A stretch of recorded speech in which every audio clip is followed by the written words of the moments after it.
അളിയാ, നിന്റെ girl friend toxic ആണോ? അല്ലേ? അല്ല. കാര്യം അവൾ ടോക്സിക് അല്ല. ഓക്കേ. കഥയിലെ രാജകുമാരിയും ഗോപകുമാരനും ഒന്നാവാനെ. നിന്റെ ഗേൾ ഫ്രണ്ട് ടോക്സിക് ആണോ? അല്ലേ? ഒട്ടും ടോക്സിക് അല്ലേ? നിന്റെ കണ്ണ് കണ്ടിട്ട് എനിക്ക് ടോക്സിക് ആണെന്ന് തോന്നി. നല്ല വിഷമമുണ്ടല്ലേ? വിഷമം നല്ലോണമുണ്ട്. ഇങ്ങനെ ഇരിക്കണേനെ ഞാൻ ഓണാന്ന് അറിയിക്കാൻ വേണ്ടിയിട്ടാ.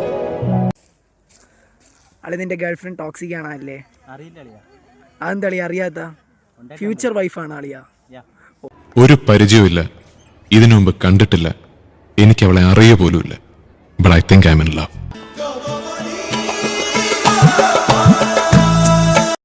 അളിയാ,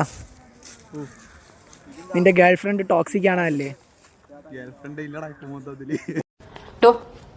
തന്റെ വയസ്സ് എത്ര? 34 ഉത്രാടം. 34. അളിയാ, നിനക്ക് ഗേൾ ഫ്രണ്ട് ഉണ്ടായില്ലേ? ഉണ്ടായിരുന്നു, ഇപ്പൊ ഇല്ല. ടോക്സിക് ആണോ? അല്ലേ?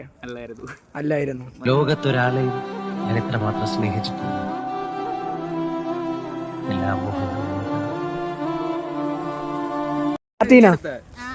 നിനക്ക് ബോയ് ഫ്രണ്ട് ഉണ്ടോ?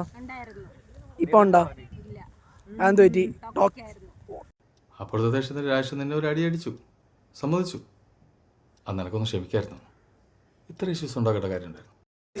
ഇവരെടുത്ത് ചോദിക്കാം. കഴിക്കരുതെന്നല്ലേ ഡോക്ടർ പറഞ്ഞിരിക്കുന്നത്? പിന്നെ എന്തിനാ കഴിക്കാൻ പോയേ?